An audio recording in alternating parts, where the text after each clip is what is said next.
Latina. Nos da mucho gusto encontrarnos todos presentes para este evento tan importante.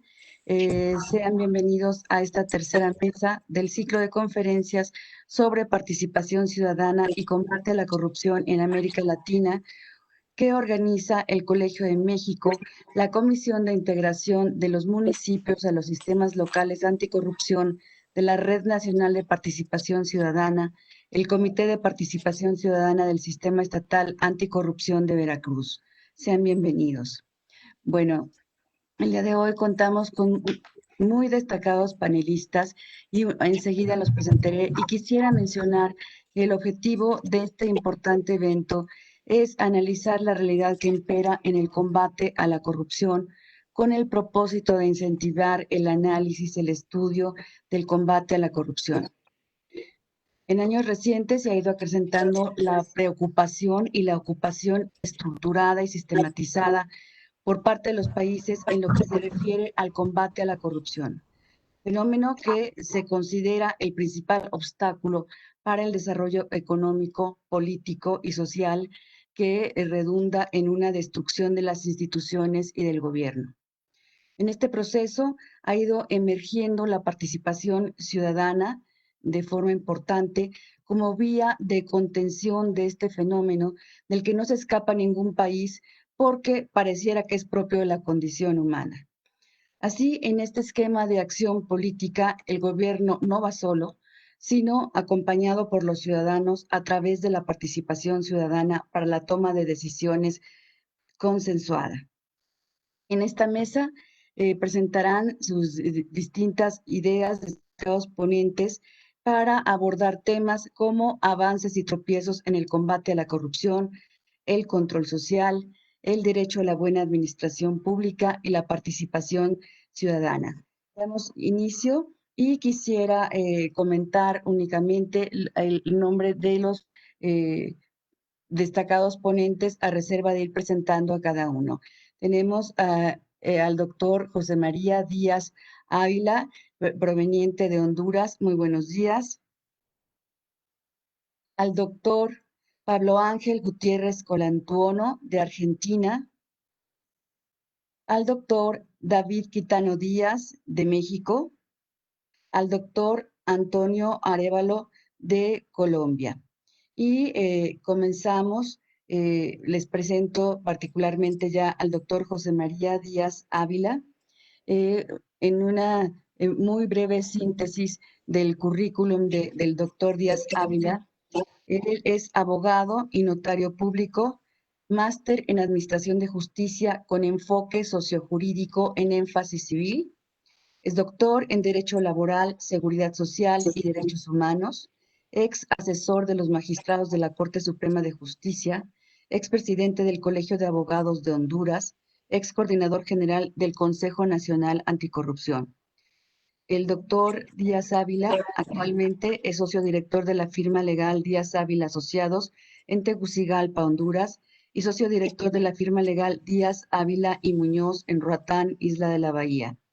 Es responsable de la presión de nueve personas que desfalcaron el Colegio de Abogados de Honduras por más de 18 millones de dólares, entre ellos 2 expresidentes del Colegio de Abogados de Honduras.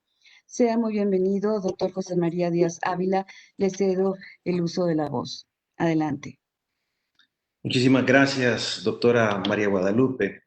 Y no quisiera comenzar sin antes agradecer a las organizaciones y a las personas que han hecho posible este importante evento, este ciclo de conferencias a nivel latinoamericano sobre la participación ciudadana y el combate a la corrupción. Me refiero al doctor Fernando Nieto Morales, coordinador académico del Centro de Estudios Internacionales del Colegio de México, a la maestra Carla Castañeda Tejeda, presidenta de la Comisión de Integración de los Municipios de los Sistemas Locales Anticorrupción, al doctor Rubén Pabello Rojas, presidente de la Fundación Olmeca, a la maestra Alma Delia Hernández Sánchez, presidente del Comité de Participación Ciudadana del Sistema Estatal Anticorrupción de Veracruz, a la profesora Adriana del Valle, que ha sido promotora y coordinadora de este ciclo de conferencias, así como también al doctor Jacobo Domínguez Gudini, por haberme referido para poder participar en este ciclo de conferencias. Bueno, mi tema indudablemente es hablar sobre los avances, tropiezos y desafíos del combate a la corrupción en Honduras. Y lastimosamente, hoy nos encontramos y nos conocemos no para hablar temas bonitos de mi país, sino que hablar sobre el combate a la corrupción, que no solo es un mal endémico propio de la región latinoamericana, sino que de todo el mundo entero. No hay religión, no hay continente que no tenga un capítulo oscuro relacionado con la corrupción, y esa es la historia que vengo a contar hoy específicamente de mi país, Honduras. Honduras se independiza en 1821 y no tarda dar sus primeras experiencias relacionadas con la corrupción. En 1824, cuando existía la Confederación Centroamericana, Honduras pide un primer empréstito a un banco inglés, específicamente la cantidad de 5 millones de lempiras, los cuales solo se pudieron recibir 300.000 lempiras a las arcas del gobierno hondureño. O sea que se desfalcó más de 4.7 millones de lempiras en 1824, y así comienza la historia de mi país prácticamente relacionándose con temas de corrupción. No voy a detallar todos los eventos históricos, pero sí tal vez los más importantes y tal vez eventos históricos que tengan que ver con la participación internacional, ya sea de estados o de empresas. Por eso me remonto ahora a la década de 1880 a 1890, donde en Honduras teníamos un primer enclave minero, empresas norteamericanas, que en esa década más de 100 empresas norteamericanas pidieron autorización para ejercer la minería, y un expresidente de la República otorgó una concesión sumamente beneficiosa a la empresa minera denominada New York and Honduras Rosario Mining Company para que explotaran yacimientos de oro y de plata en propiedad del presidente, del propio presidente de la República, Marco Aurelio Soto. Del enclave minero, Honduras pasa también en su historia a otro enclave que es el más conocido.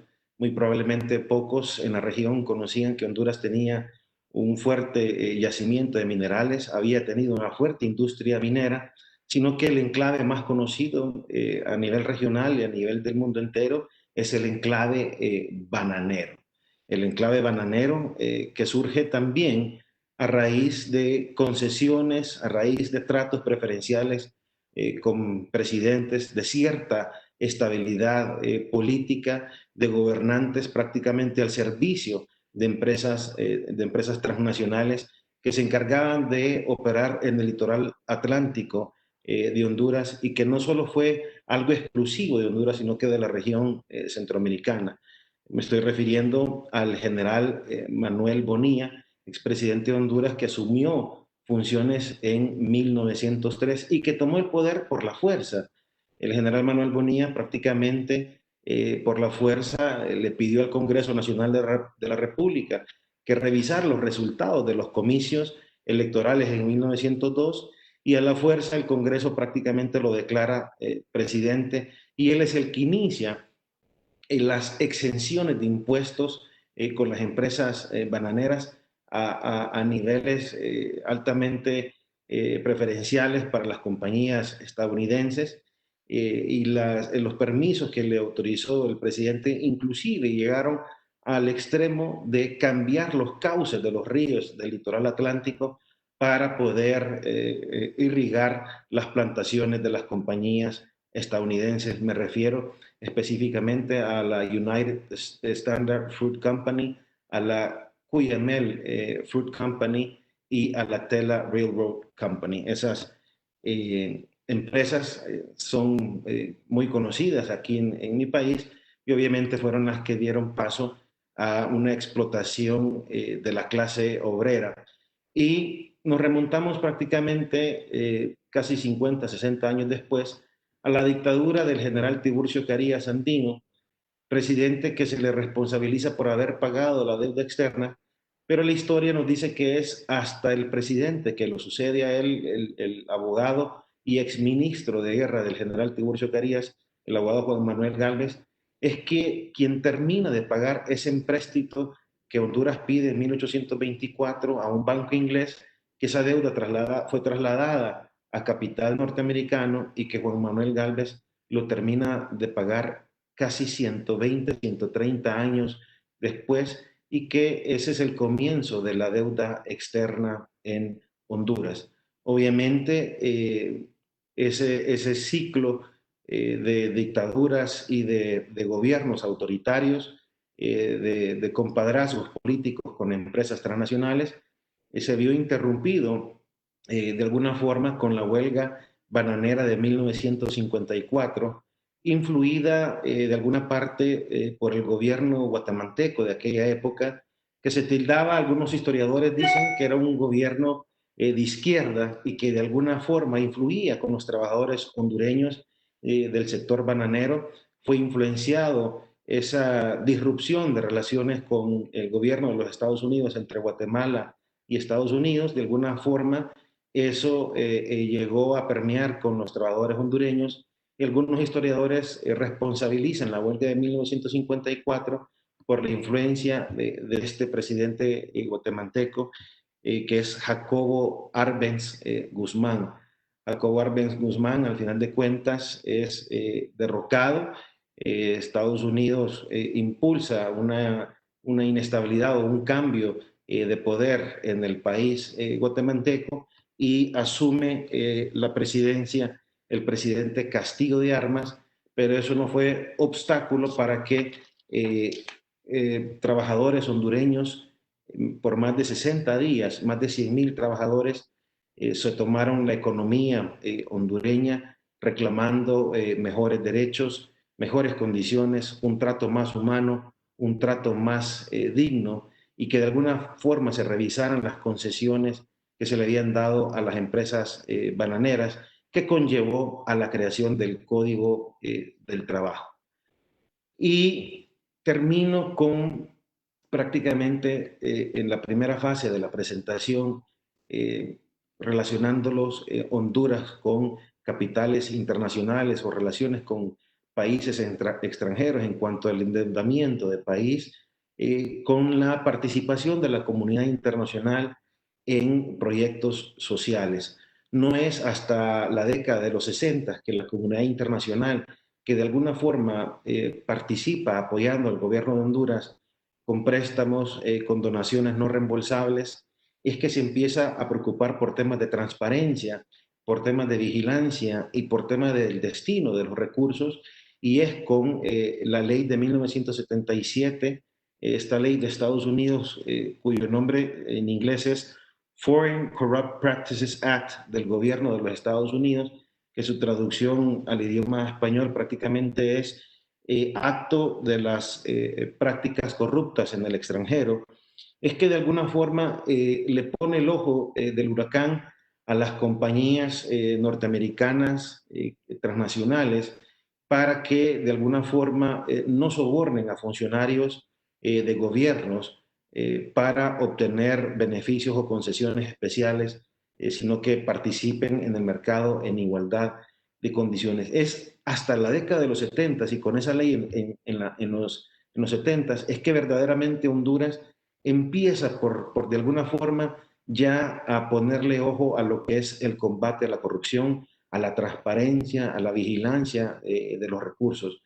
Con anterioridad prácticamente habíamos vivido en un Estado de Derecho, entre comillas, porque realmente no había ninguna vigilancia, no había ningún tipo de control, ni por parte de los órganos de gobierno, ni tampoco por los organismos o bancos cooperantes. Y eso me remonta ya a temas más actuales que les puede interesar tanto a los estudiantes como a los conferencistas que me acompañan. Es ya en la entrada del siglo XXI, prácticamente en el año 2001, que hay un giro. Obviamente Honduras tiene su constitución política moderna de 1982. Pudiéramos prácticamente antes de entrar ya a cosas más concretas del año 2001, poder decir que la constitución de Honduras, a pesar de que no tiene un artículo específico o denominado que combata la corrupción, en el texto de la norma constitucional se entiende que somos un Estado de Derecho, se entiende que la misma literalidad de la Constitución de la República, de los deberes del ciudadano y cualquier disrupción a esas garantías y esas obligaciones civiles conlleva a un estado oscuro que se traduce en corrupción. Entonces, quiero que esa sea como la primera introducción de nuestra base jurídica para después hablar un tema que como exfuncionario judicial quisiera abordar, que es la participación del Poder Judicial en el tema del combate a la corrupción. Y por eso, en el año 2001, me remonto al año 2001, que en este pacto de la sociedad civil, de los partidos políticos, de las organizaciones no gubernamentales, se acuerda que no se puede combatir la corrupción, no se puede tener un verdadero Estado de Derecho si no hay un poder judicial independiente, si no hay un poder judicial que no esté sometido a otros poderes del Estado, sino que actúen con independencia, en coordinación, pero nunca en subordinación, tal como lo establece el artículo 1 y 4 de la Constitución de la República de Honduras. Es ahí que se elige un sistema altamente democrático de la elección de los magistrados, donde participa sociedad civil, donde participan universidades, colegio de abogados, empresa privada, centrales obreras, en nominar y participar en una junta nominadora para depurar una lista de 45 aspirantes a magistrados de Corte Suprema de Justicia y que luego se remiten al Congreso Nacional de la República y se escogen los 15 magistrados que conforman el Poder Judicial.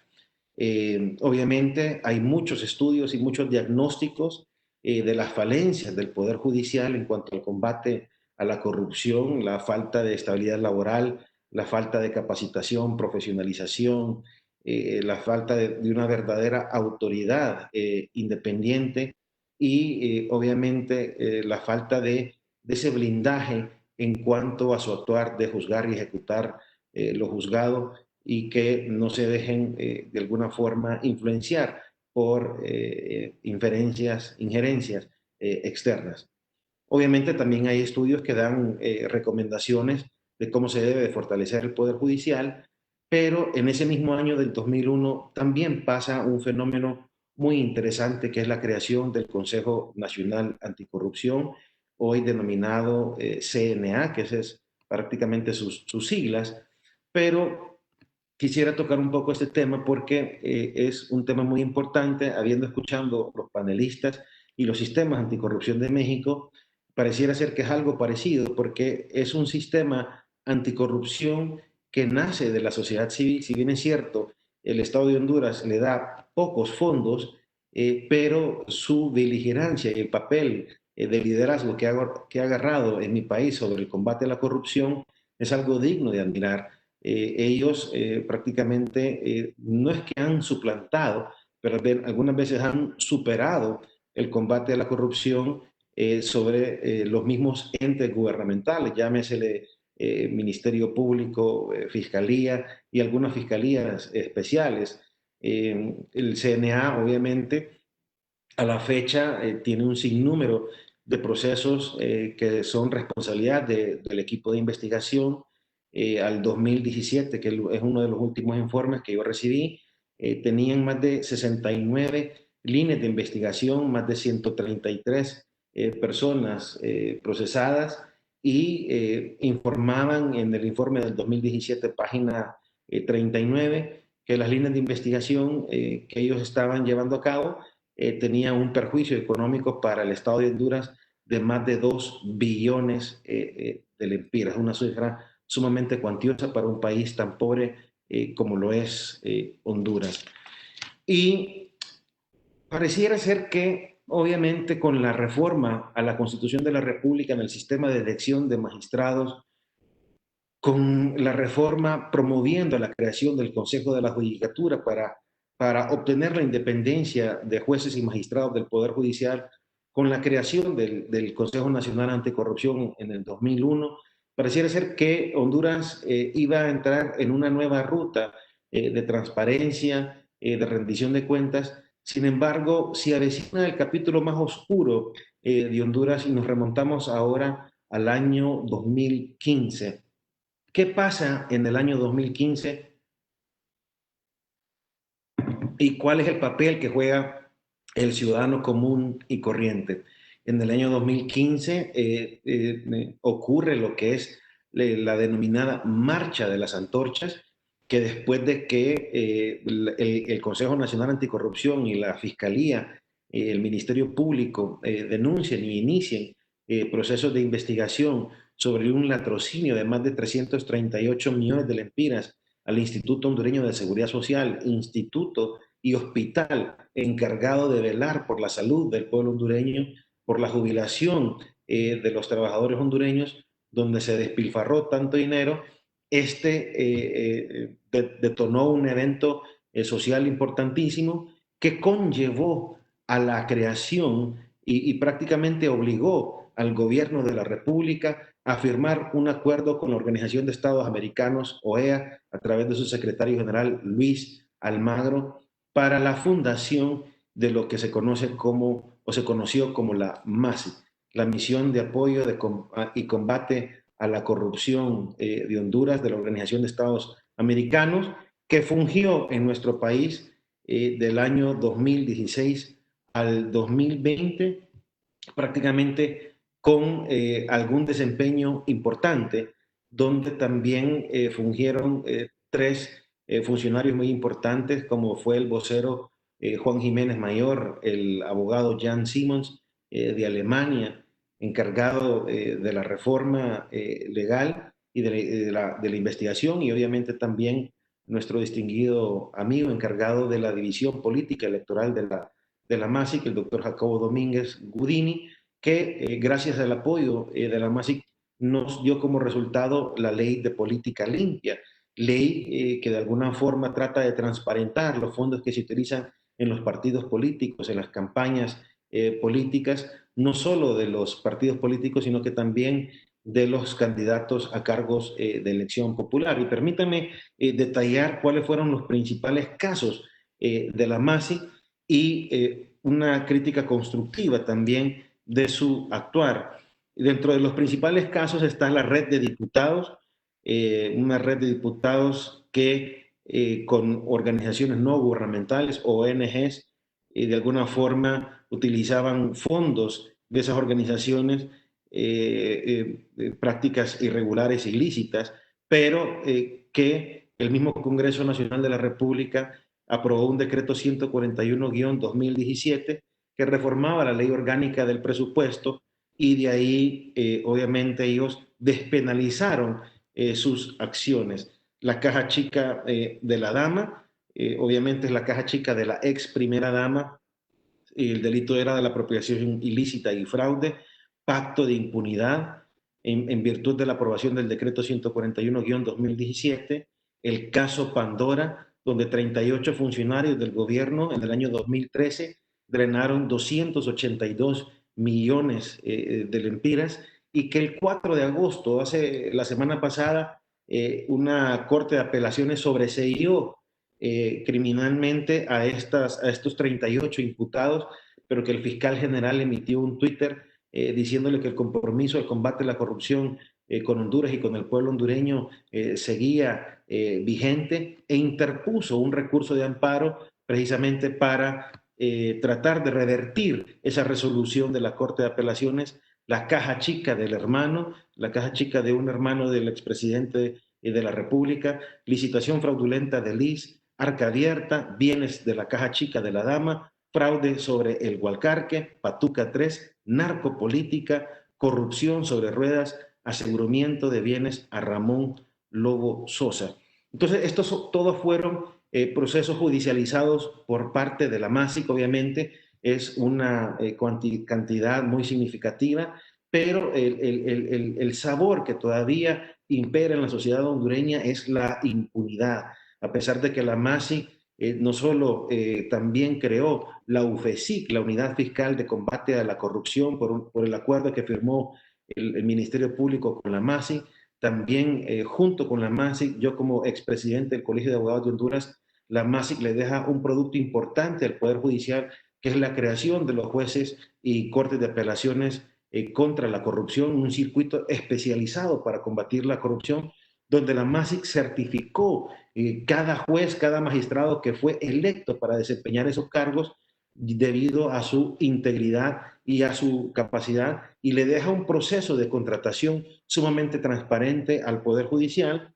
Y recalco, y la crítica constructiva es que ni la MASIC ni el Consejo Nacional Anticorrupción libraron esfuerzos para también responsabilizar el caso del carretillazo, como comúnmente se le conoce, donde burdamente un gobierno sacó dinero en carretillas del Banco Central de Honduras y hasta la fecha no se ha obtenido ningún tipo de resultado. Y por último, en tiempos del COVID, prácticamente tenemos la contratación o la compra directa de 5 hospitales móviles que a raíz de un informe del Consejo Nacional Anticorrupción, ellos supuestamente denuncian la compra sobrevalorada de un valor real de 14 millones de dólares a casi 48 millones de dólares. En este caso no se ha logrado ningún requerimiento fiscal. En este caso sí hay líneas de investigación, pero en tiempos de pandemia condenamos y reprochamos cualquier abuso, cualquier ventaja, cualquier favoritismo que un funcionario del gobierno a cambio de la salud y de la vida del pueblo hondureño se haya enriquecido o haya favorecido a algún funcionario. Y termino, doctora María Guadalupe, tal vez con profunda pena, porque estos temas, da pena hablar de corrupción en mi país, me gustaría que el tema hubiera sido otro, pero tal vez lanzar un mensaje de esperanza para finalizar.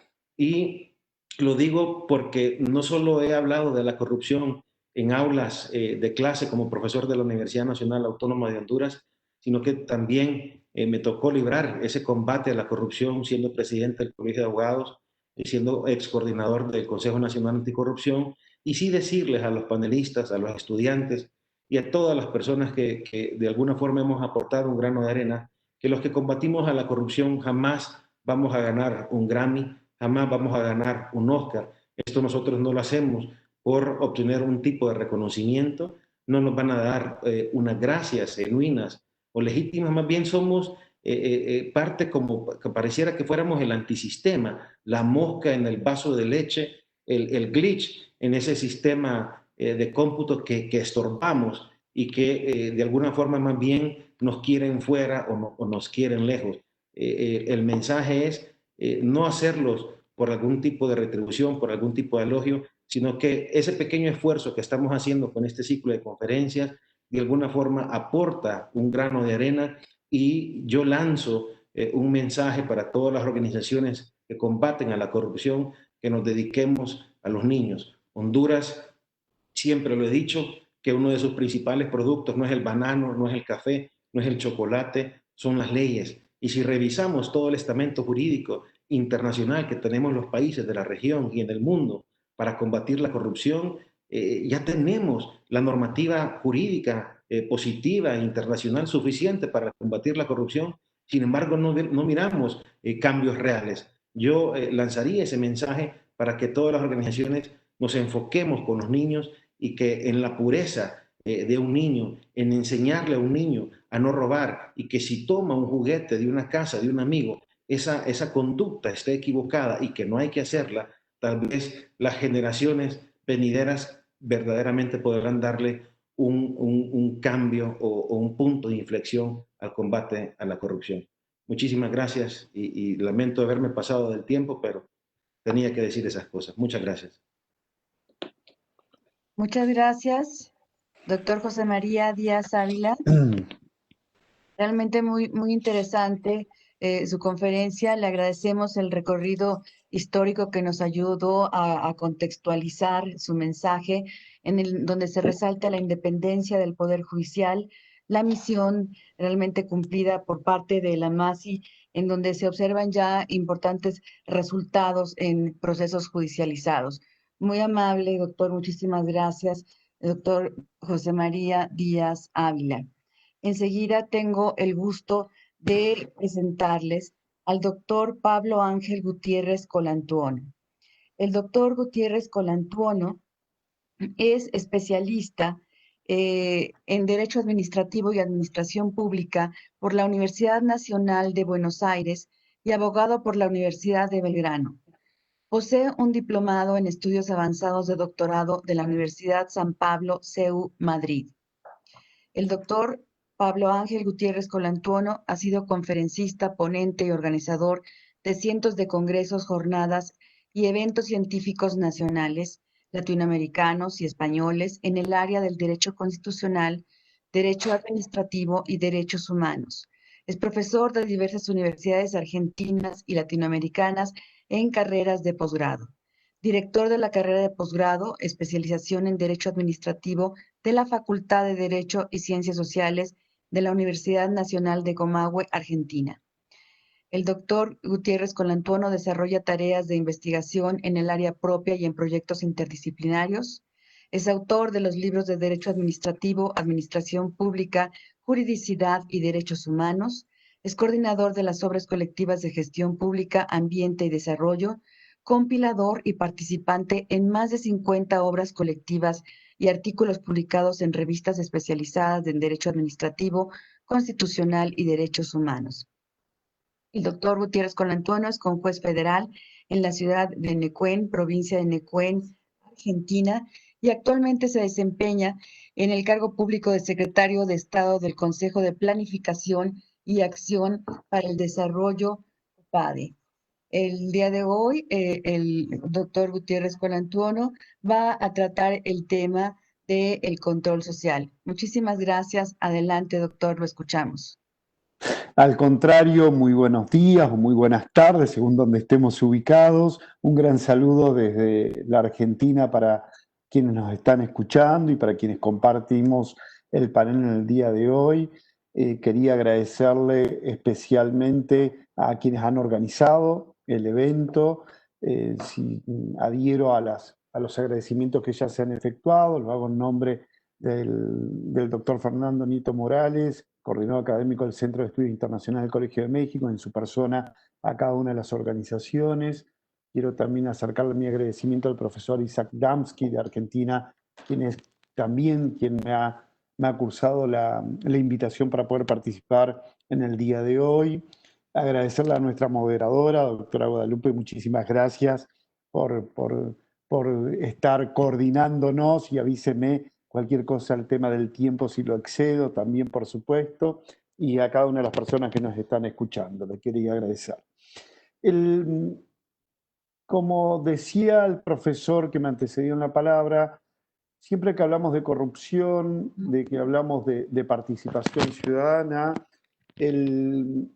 hay como un exceso de normas en el tema. Si uno recorre toda Latinoamérica, Centroamérica y otras partes del mundo, puede observar que si algo no faltan son normas, ¿no? Regulaciones en este punto, regulaciones tanto constitucionales internas como regulaciones legales, reglamentarias y del orden de la convencionalidad de tratados o convenios bilaterales internacionales. Latinoamérica tiene un eje común básico en el Sistema Interamericano de Derechos Humanos, donde allí se habla claramente de la participación ciudadana, ¿no? El acceso a la información, los derechos que tienen las personas para poder acceder a la información pública, ¿no? A mí hoy me gustaría tocar el tema, como decíamos, del control social, es decir, de revisar a la gestión pública de todos los poderes del Estado, no solamente las administraciones públicas. Este es un enfoque sistémico integral al que queremos dar, no ya desde los propios órganos de control del Estado, sino de cuál es el rol de la ciudadanía en el control de la cosa pública, en el control de la gestión pública, en el control de los diversos poderes del Estado. Y ahí aparece esta idea del control social, ¿no? Como decíamos al principio, diversos convenios y artículos y regulaciones constitucionales internas y del Pacto de San José de Costa Rica aseguran el acceso a la información pública, ¿no? Aseguran la participación pública a partir de diversos mecanismos que existen en los sistemas democráticos, de poder conocer, saber y participar, previo a la obligación de los gobiernos y del Estado en general, en sus distintos poderes del Estado, de abrir los archivos, de que las actuaciones sean públicas, de acceso público. Esto que parece una obviedad, no siempre es tan obvia como parece.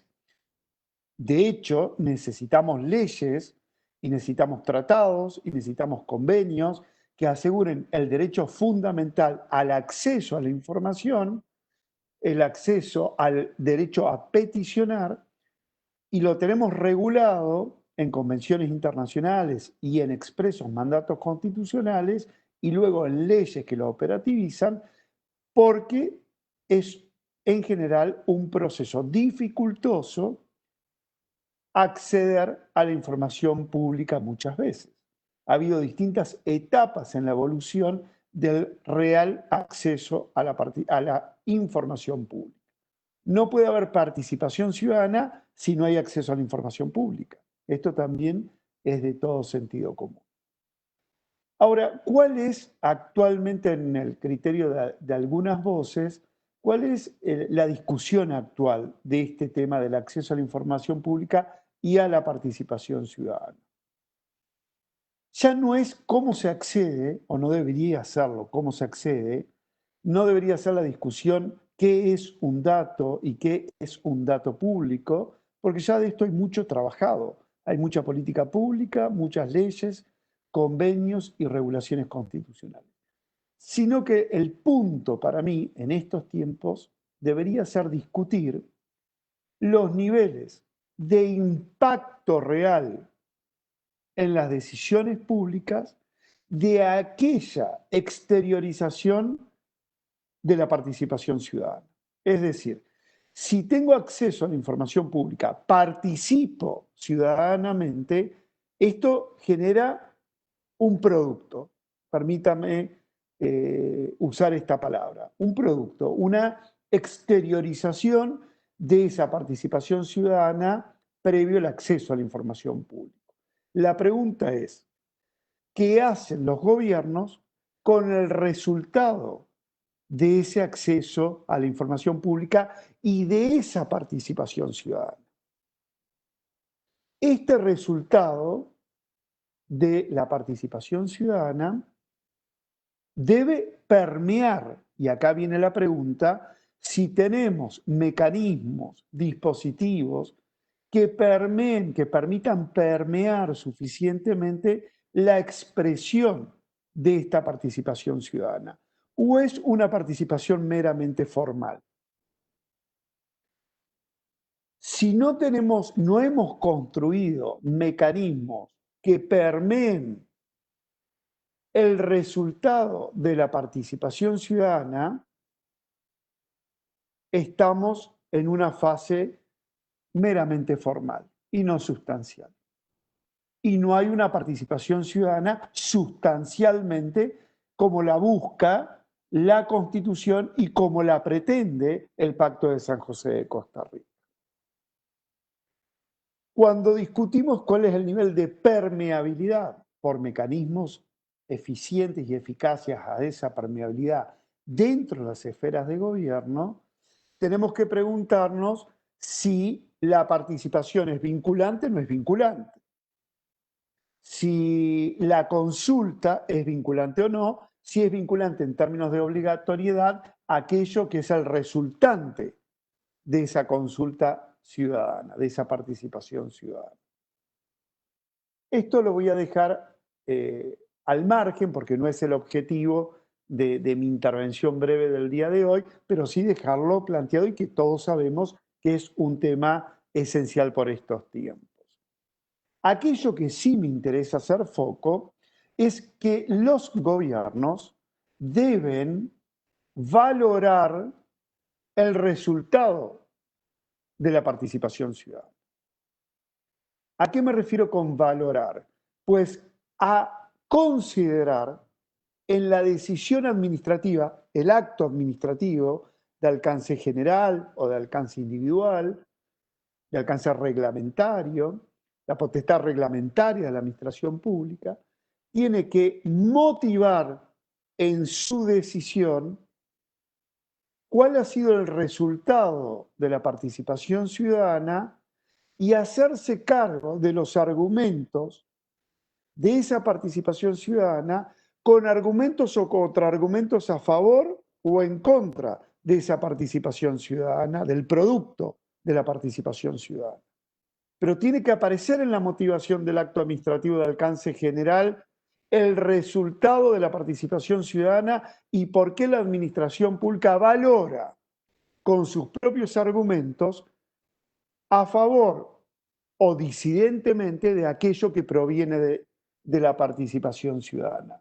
Si no, nos movemos, como decíamos, a la participación ciudadana, como me gusta decir a mí, de biblioteca, de libros, de la academia, cuando enseñamos en las universidades los profesores y las profesoras. Competimos, si se me permite esta opinión, ver quiénes tenemos mayores niveles de garantía y de protección en las normas constitucionales, infraconstitucionales, de los sistemas regionales e internacionales de derechos humanos, de estas garantías que hacen al derecho fundamental del acceso a la información y a la participación. Y no nos ocupamos de ver el impacto concreto y real de esta participación en la agenda de los gobiernos, en la decisión del derecho administrativo, de la actividad administrativa. Una decisión, como decíamos, no estoy sosteniendo que la decisión de la administración pública tiene que tener la identidad de aquello que ha sido consultado y ha sido expresado en el proceso participativo. Aquello que estoy diciendo es que debe hacerse cargo la administración pública de valorar a través de la motivación como elemento del acto administrativo, como elemento esencial del acto administrativo y conectarlo con la finalidad del acto administrativo. Como veremos, o como podemos ver rápidamente, cualquier tratamiento que podamos hacer de estas instituciones o de estas garantías o derechos fundamentales, que lo hacemos del nivel constitucional y convencional, rápidamente vemos cómo impacta en una porción pequeña del derecho administrativo, que es el acto administrativo. Bueno, porque nosotros estudiamos al derecho administrativo, siempre lo decimos, del nivel de la constitucionalidad y la convencionalidad. Y esto nos obliga a analizar cuál es el impacto en concreto de esa convencionalidad y esa constitucionalidad en una institución concreta del derecho administrativo. Pues si no, seguimos disociando convencionalidad, constitucionalidad, con la mirada del estudio que hacemos del derecho administrativo de una porción de la actividad de las administraciones públicas en relación con la ciudadanía. Este estudiar qué mecanismos podemos idear de comunicación, de permeabilidad entre la participación ciudadana y la decisión que toman las administraciones públicas, tiene también, a mi criterio, por efecto legitimar las decisiones de las administraciones públicas. Hay una legitimación de base, de origen, que es democrática a través del voto directo. Y hay otras maneras de legitimar las decisiones que toman los poderes, especialmente la administración pública. Pero esta que traigo hoy a la mesa como una herramienta para que podamos seguir pensando y discutiendo, tiene también este efecto de darle legitimidad a una decisión que es tomada de manera legal, según la competencia atribuida en el orden interno de cada organización estatal de cada país, a esta decisión legal, nosotros y nosotras podemos legitimarla a partir de este mecanismo que acabamos de decir. En mi concepto, y lo he escrito así, es necesario un nivel de legitimidad determinado en aquella legalidad de las decisiones que toman las administraciones. En la anterior conferencia, la importancia de la independencia del Poder Judicial, ¿no? Y se abordó perfectamente distintas dimensiones de la lucha contra la corrupción desde el Poder Judicial. Yo en esto quisiera no terminar mi intervención sin recalcar y recordar, por más que parezca una verdad de perogrullo, que la lucha contra la corrupción se hace desde las reglas del Estado de Derecho, desde la Constitución. No hay lucha alguna que pueda ser llevada a cabo, por más noble que sea la razón, si ésta no es llevada a cabo desde el sistema constitucional y desde las reglas constitucionales y de la convencionalidad. ¿Por qué resalto esto? Porque a veces me preocupa ver algunas inversiones de la presunción de inocencia, ver algunas inversiones de la carga de la prueba, según estemos frente a un delito u otro delito. Y ya sabemos que el debido proceso es una garantía sustancial y no solamente procedimental de nuestras democracias. También me gustaría dejar apuntado que en el mundo de las contrataciones públicas, algo se refirió respecto a las contrataciones públicas en el contexto de COVID, es claro que el COVID autoriza a luchar contra este flagelo que es la pandemia. Aquello que no autoriza es hacerlo por fuera de la Constitución. Y esto que parece otra verdad de perogrullo, hay que darle el acento necesario, porque en épocas de emergencia, las emergencias se contextualizan en una Constitución, en un orden jurídico determinado y desde la dimensión de los derechos fundamentales. Puede haber reglamentación de emergencia de derechos y debe haberla, siempre y cuando éstas sean proporcionales, siempre y cuando éstas sean adecuadas a medios y a fines. La razonabilidad es la pauta. Mucho de esto ha sido trabajado también por la jurisprudencia de la Corte Interamericana de Derechos Humanos, de la cual ha de alguna forma permeado a los sistemas constitucionales latinoamericanos o de la mayoría de los países que pertenecemos al sistema de la Corte Interamericana. Pero refiriéndome puntualmente a las contrataciones públicas, también quiero dejar la reflexión o la pregunta o la inquietud si cuando alumbramos nuevos mecanismos de contrataciones públicas, por solo decir asociaciones públicas privadas, con esto ya finalizo, y que creamos nuevos instrumentos para darle mayor agilidad a la contratación pública de las administraciones públicas con el sector privado, si esto está pensado siempre para darle mayor agilidad o si algunas veces son pensadas estos mecanismos para escapar al control público.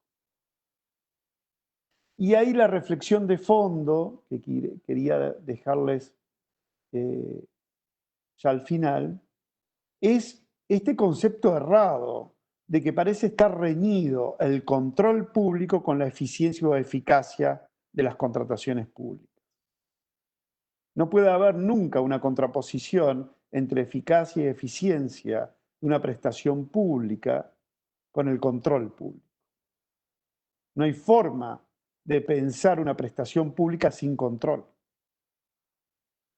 Por eso, cuando a veces veo algunas herramientas del derecho público, del derecho administrativo, que simplemente están pensadas en desplazar el debido control público de esas herramientas me preocupa y me ocupa, pues no puede haber zonas de las administraciones públicas sin el debido control. Y esto es un tema que creo que en la emergencia emerge nuevamente como un tema preocupante, del cual nos debemos ocupar, me parece a mí, en esta instancia. Ya terminando, diremos entonces que el control social es el control que se puede ejercer a través de la participación ciudadana, que tiene como requisito previo el acceso a la información pública y que tiene por finalidad legitimar la legalidad del obrar de las administraciones públicas de una u otra manera. Y preguntarlo, ¿cuáles serían los espacios, los dispositivos, los mecanismos que deberíamos crear para lograr la suficiente permeabilidad del producto de ese control social dentro de las políticas públicas que adopte uno u otro gobierno? Y que esto que estamos diciendo tiene un basamento constitucional y un basamento de la convencionalidad, recordando que el acceso a la información pública es un derecho fundamental protegido por el Sistema Interamericano de Derechos Humanos. Muchas gracias por la atención.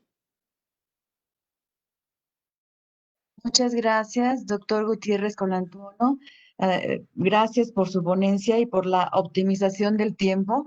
Quisiera nada más resaltar algunos puntos que me parecieron, todo es muy valioso, pero principalmente me quedo con la importancia que usted resalta entre la vinculación que debe haber entre el derecho de acceso a la información y la participación ciudadana. Este otro elemento donde usted menciona que la administración pública debe valorar la participación ciudadana y verse reflejada esta en la motivación de los actos administrativos, porque de otra manera nos quedaríamos con una participación ciudadana únicamente formal, que no pasa a ser una participación ciudadana sustancial. Y lo último que usted mencionó, que el control público definitivamente no está reñido con la eficacia y la eficiencia. Es una excelente ponencia. Muchísimas gracias, doctor. Y continuamos con esta tercera mesa y les presento a ustedes al doctor David Quitano Díaz. Él es mexicano, es abogado y licenciado en Economía por la Universidad Nacional Veracruzana y licenciado en Derecho con cursos de especialización en presupuesto basado en Autónoma de México, UNAM. Es maestro en Relaciones y Negocios Internacionales por el Colegio de Veracruz y maestro en Políticas Públicas. El doctor David Quitano Díaz es doctor en Gobierno y Administración Pública y doctorando en Derecho por la Universidad Veracruzana. Pertenece al Padrón Nacional de Posgrados de Calidad del CONACYT. Profesionalmente, el doctor Quitano Díaz se desempeña como profesor investigador de tiempo completo en el Colegio de Veracruz, es catedrático de la Facultad de Economía de la Universidad Veracruzana y de la Universidad de Jalapa. Es integrante de la Comisión de Selección del Sistema Estatal Anticorrupción, miembro fundador de la Red Nacional de Investigadores sobre el Sistema Penal Acusatorio del Instituto de Investigaciones Jurídicas de la Universidad Nacional Autónoma de México.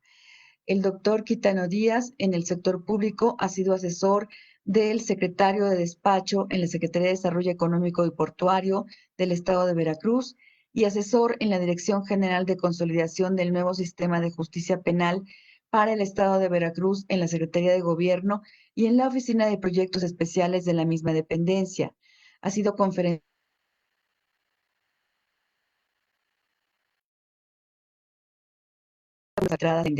es columnista en diversos medios nacionales y locales desde hace 10 años y consultor privado en materias de planeación y políticas públicas, así como miembro del Colegio Nacional de Economistas. Bienvenido, doctor Quitano Díaz. Lo escuchamos. Hola, muy buenas tardes ya, justo son las 12 del día. Agradezco la invitación a los organizadores, al prestigiado Colegio de México, a la Fundación Olmeca, a la Comisión de Integración de los Municipios y los Sistemas Locales Anticorrupción, al Comité de Participación Ciudadana, el Sistema Estatal Anticorrupción, y por supuesto a la voluntad resuelta de los participantes de los distintos países que durante estos días, sin duda, están vertiendo luz e iluminan con su conocimiento. De igual forma, me voy a permitir, y me distingue mucho el hecho de poder compartir este panel al lado de la doctora Guadalupe Fernández Ruiz, con el compañero de Honduras, José María Díaz Ávila, al igual que con el doctor Pablo Ángel Gutiérrez de Argentina, y sin duda también con el amigo y mi maestro Antonio Arévalo de Colombia. Durante estos días he podido observar los diversos matices y las diversas formas sobre las cuales desgraciadamente se reviste y actúa el fenómeno de la corrupción. Quiero platicar que apenas en el año 2010, hablar de la corrupción en este país, créanme, en México era un lugar común. ¿Por qué me refiero a que era un lugar común? Porque la causa de todos los males, o la mayoría de las causas de los males públicos y privados, eran un derivado de la corrupción. Sin embargo, desde el punto de vista de la investigación, para el año 2010, en todo el país apenas habían en el orden de 5 o 6 tesis de grado de licenciatura, 1 o 2 en el grado de maestría y 1 solamente en el grado de doctorado. De esa manera es que me di cuenta por aquellas épocas que era muy importante el tema, pero tratarlo con seriedad. Derivado de esto, se empezaron a generar un sinnúmero de esquemas y de estudios muy interesantes respecto al fenómeno. Fue hasta el año 2014 cuando en este país, a partir de ciertas controversias mediáticas, se empezó a confeccionar lo que Nacional Anticorrupción, el cual, para el caso veracruzano, he tenido la oportunidad de trabajar en la confección de la ley en la materia, participar, como dijeron en mi semblanza curricular, dentro de la comisión de selección, lo cual para mí ha sido sumamente apasionante. Y durante los últimos 2 años me he dedicado a estudiar un poco de lo que vamos a comentar hoy, que tiene que ver con el derecho a la buena administración pública. Si bien parece que fuera algo que ya se da por sí mismo dentro del derecho administrativo, principalmente en el campo facultativo de las leyes correspondientes a la administración pública en los diversos órdenes de gobierno, me gusta este concepto que viene a aparecer allá por el año 2000 en la Carta de Derechos de la Unión Europea y que se retoma posteriormente en la Carta Iberoamericana. Pero quiero comentar esto porque hablar de corrupción, como se ha mencionado, repito, en las mesas anteriores, es un tópico multidimensional. Más cuando típicamente se ha utilizado, desgraciadamente, a la lucha contra la corrupción, con matices políticos en el discurso para conquistar la contienda electoral y posteriormente, en muchas de las ocasiones, dejan en una especie de orfandad a los cuerpos institucionales con los que normativamente deberían de trabajar para impulsar esta lucha de manera sistematizada a través de políticas públicas que se encuentren confeccionadas bajo la lógica organizacional.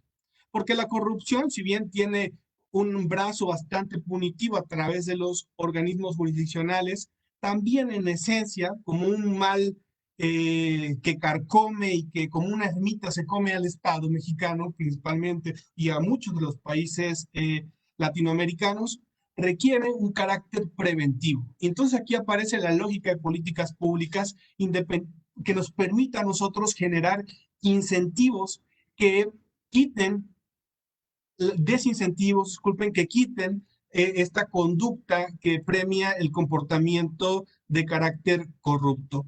Ya ayer acertadamente comentaba el doctor Damsky, y analizaba que sin duda es un buen ejercicio, por ejemplo, analizar, combatirlo a través de la creación de leyes, sin duda la corrupción, pero no es suficiente, toda vez que la gimnasia de la corrupción obedece a cuestiones no puramente jurídicas. Ayer, el primer día de la mesa, comentaba el doctor Damsky la vertiente de cómo la corrupción radica a veces, en ocasiones, hasta de una tipología del psicoanálisis.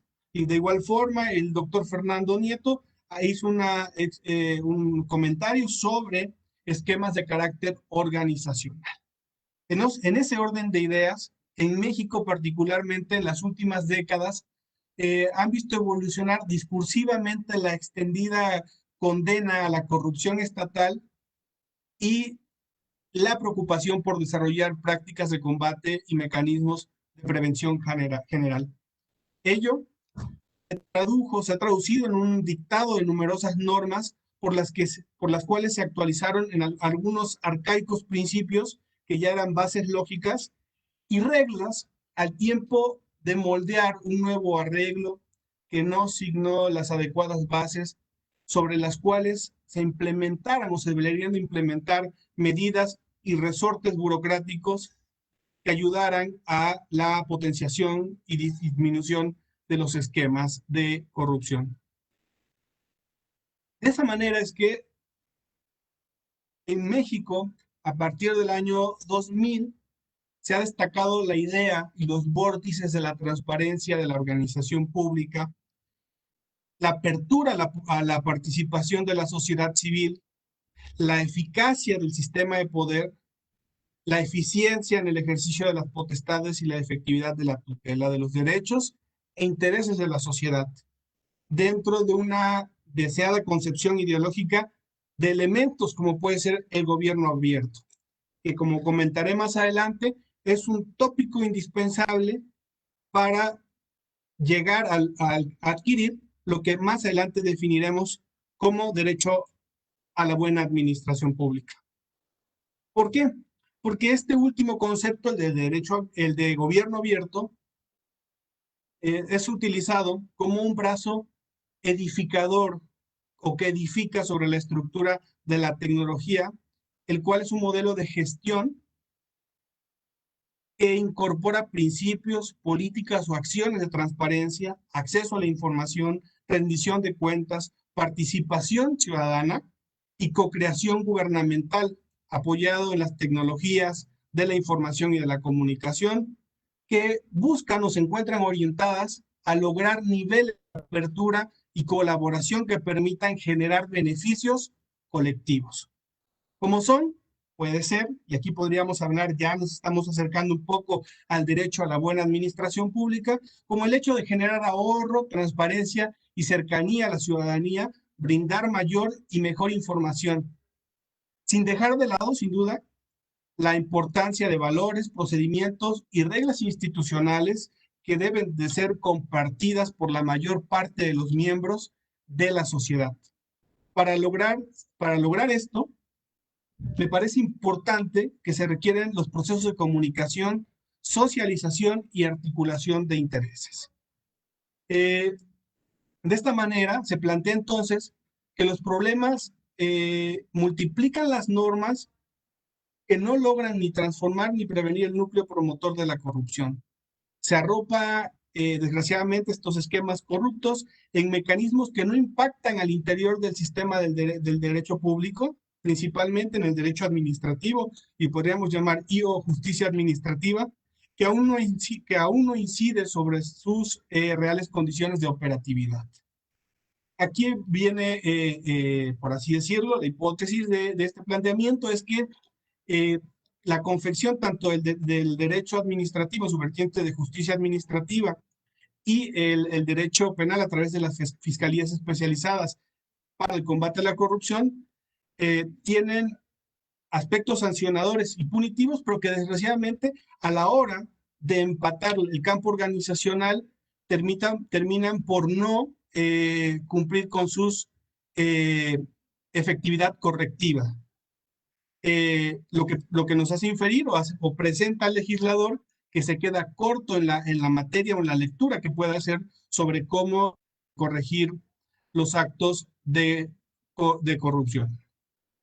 De esta manera es que han aparecido, típicamente se requieren técnicas preventivas, como he comentado anteriormente, pero que también es importante el rol que viene a presentar o jugar el derecho a la buena administración pública, que consiste, ¿no?, en la facultad que tenemos las y los ciudadanos una vez que entre en vigor la Carta Constitucional para exigir a las autoridades algo tan simple pero tan complejo como el cumplimiento de las leyes. Si bien hay apartados principalmente en el derecho procesal administrativo que nos permiten reclamar o interpelar algunos actos en materia de actos de carácter administrativo, en algún sentido, este hecho, el simple derecho de que se pueda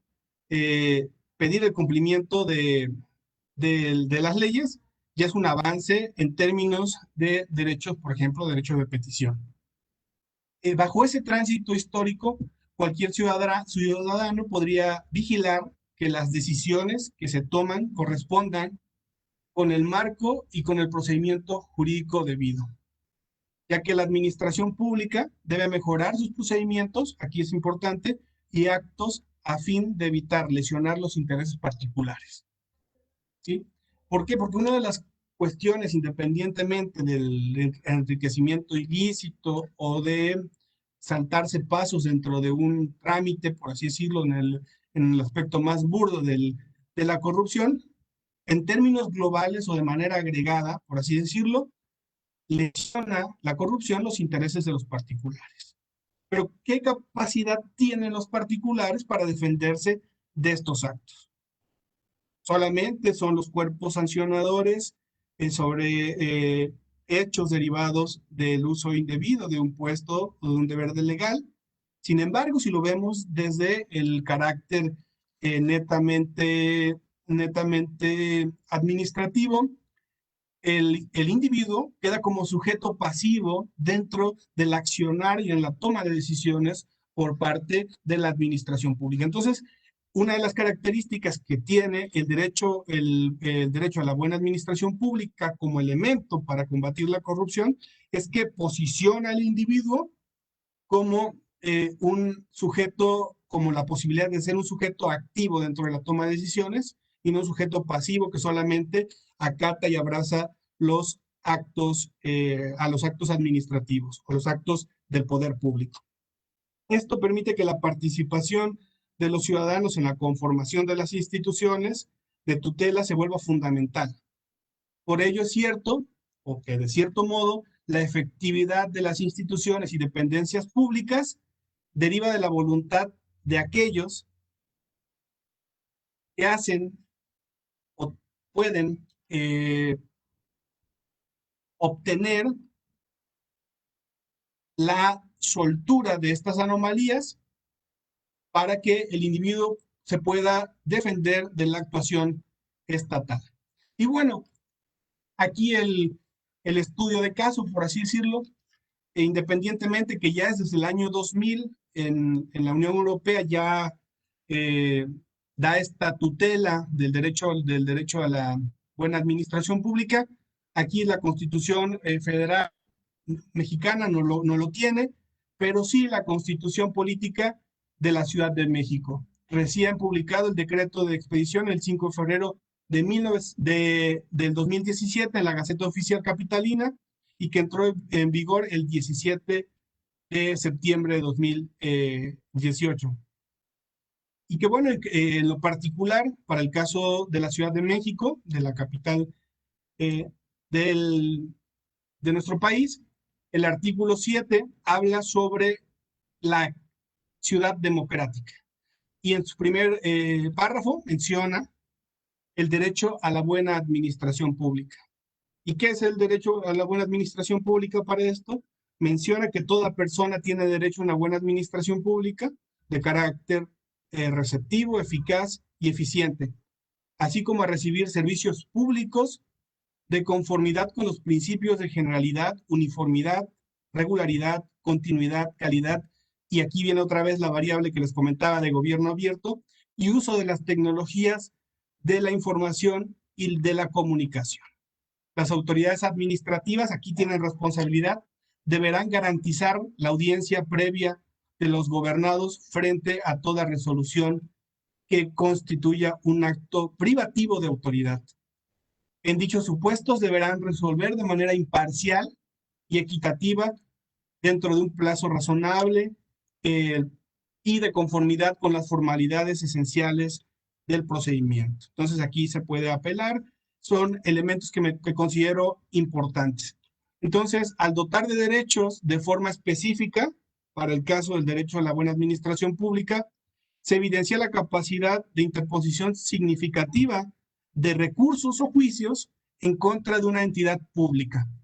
De esta manera, nosotros los ciudadanos podemos identificar actos de corrupción o algún hecho que no actúe con respecto al principio de legalidad, y de esa manera se puede obligar a la institución o a la administración pública como concepto general a mejorar su actuación, y a la postre la disminución de procesos indicará que las autoridades están mejorando sus actos o están encauzándolos dentro de la legalidad, que si lo vemos como un tipo ideal, pensándolo en términos de Weber, es lo contrario a la corrupción. Esa es la verdadera efectividad de la justicia administrativa bajo mi postura, como el fin del derecho procesal administrativo, a fin de que impere y prevalezca el Estado de Derecho. De esa manera, para ya no extenderme un poco más, considero que en la medida que el derecho a la buena administración pública se encuentra en el centro de los actos y las posibilidades reclamadas que nosotros podamos generar, se presenta como una vitrina que expone a la corrupción o a los actos de corrupción a través de un proceso real de gobernanza. Y de esa manera se necesita que se cumplan las condiciones anteriores que he comentado, como un Estado de Derecho en todo lo amplio. Esto porque es una especie de capacidad del ciudadano para poder hacer el ejercicio responsable en acción y comportamiento de presión dentro de la sociedad, que es un elemento muy importante porque tenemos a la lucha de la corrupción como ciertas características: la transparencia, la participación ciudadana, la flexibilidad en las normas, en términos de poder estructurar sanciones. Esta nueva lógica del derecho a la buena administración pública, si bien puede parecer un aspecto garantista, más bien es profundamente pragmático.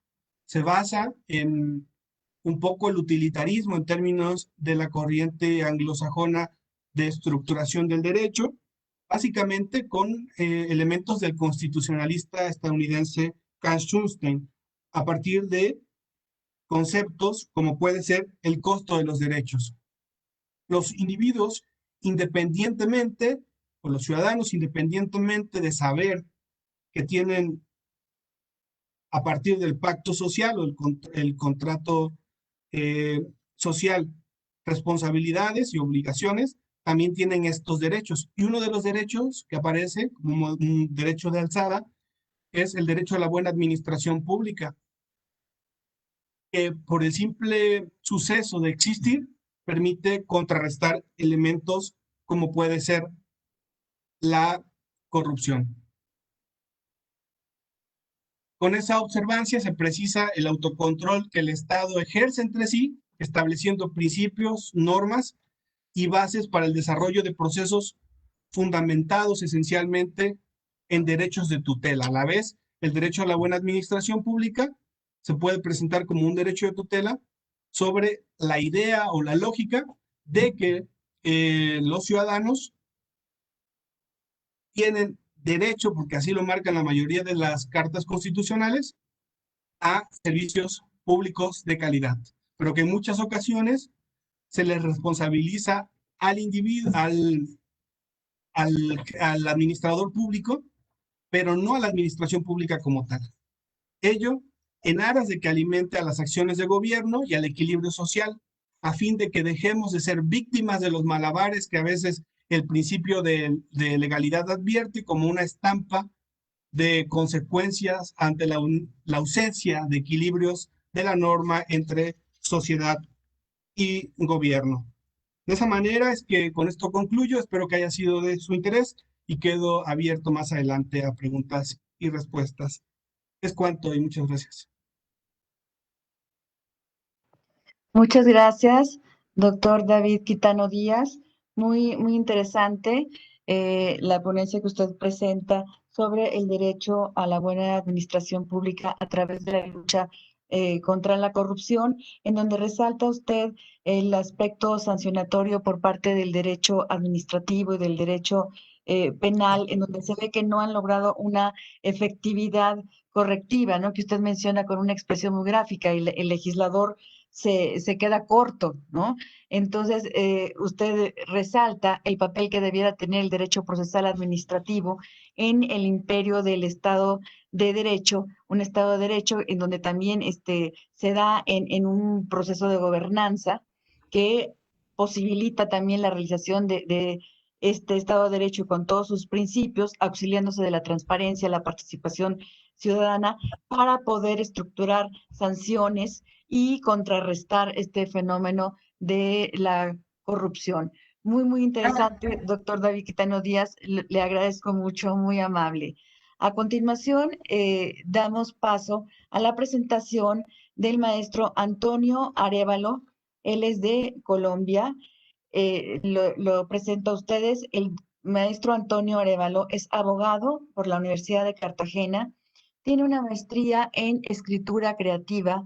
Ha trabajado con diversas instituciones públicas y privadas, entre las que se destacan el diario El Informador, la revista Semana, el Archivo de Bogotá, la Secretaría de Integración Social.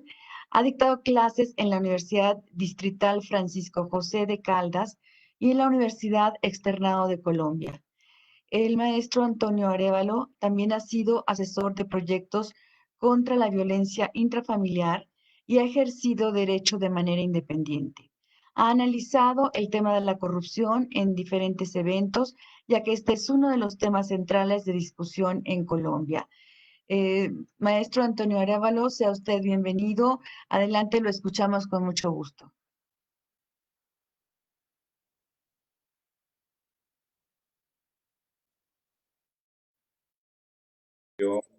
Olmeca y también a los organizadores y a todos los participantes en este evento que me parece fundamental en cuanto a que yo percibo que la corrupción es un problema transnacional. Es decir, nosotros vemos con frecuencia que gran parte de los robos que produce la corrupción son trasladados de un país a otro, son lavados, son ocultados en cuentas, en paraísos fiscales.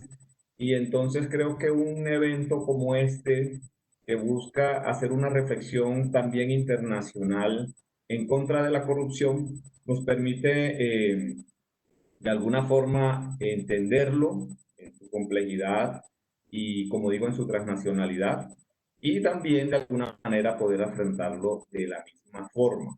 Es decir, no creo que solo de manera aislada por cada estado o por cada, verlo en la dinámica arrolladora que tiene y que incluye, como digo, las esferas de diferentes países. Entonces, me parece que el evento es muy importante por eso, porque nos permite entender estas dinámicas y estas herramientas que tiene la corrupción vemos que con el paso de los tiempos se ha convertido en una práctica de empresas criminales. Yo creo que, como decía el compañero de Guatemala, tenemos una herencia colonial que ha facilitado que se imponga una cultura de aceptación o por lo menos de tolerancia hacia la corrupción. No olvidemos que las formas como el Estado español manejó las colonias era muy restrictiva y no permitía las dinámicas económicas y sociales que se necesitaban. Y por esta razón, pues muchos contravenían estas órdenes con los llamados contrabandos, con rutas ilegales, que se fueron quedando, una vez que pasó el periodo colonial, se quedaron instaladas en nuestra cultura. Nosotros hoy en día tenemos, como digo, fuerte aceptación hacia la ilegalidad, en parte por ese rezago. No estoy justificándolo, por supuesto, y creo que han habido muchos avances en la lucha contra la corrupción. Yo quiero hablar de la experiencia de Colombia, que junto con México creo que tenemos unas fuertes semejanzas por cuanto a que nosotros somos países que hemos estado afectados por fenómenos de violencia y de narcotráfico. Y esto ya veremos cómo tiene relación con el tema central, que es la corrupción. Estas cosas están relacionadas y ya paso a analizarlas. Parte de la experiencia que tenemos aquí al analizar la corrupción y determinarla es que nosotros, Colombia, tiene un estado que algunos califican de premoderno. Yo lo califico de un estado débil. Tenemos un estado en parte por la extensión territorial. Nosotros somos un país bastante grande con una geografía muy accidentada que dificulta llegar a muchos lugares, pero también que tiene una debilidad institucional muy grande. Y todos sabemos que aquí, y supongo que en algunos otros países, la presencia estatal se extiende generalmente es con la presencia militar. El Estado nuestro llega a muchas regiones apartadas, es a través del ejército que busca imponer el orden público.